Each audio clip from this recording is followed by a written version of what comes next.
قل يا أيها الكافرون لا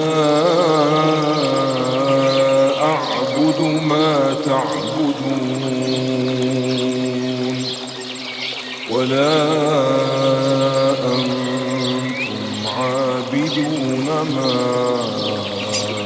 أعبد ولا أنا عابد ما عبدتم ولا أنتم عابدون ما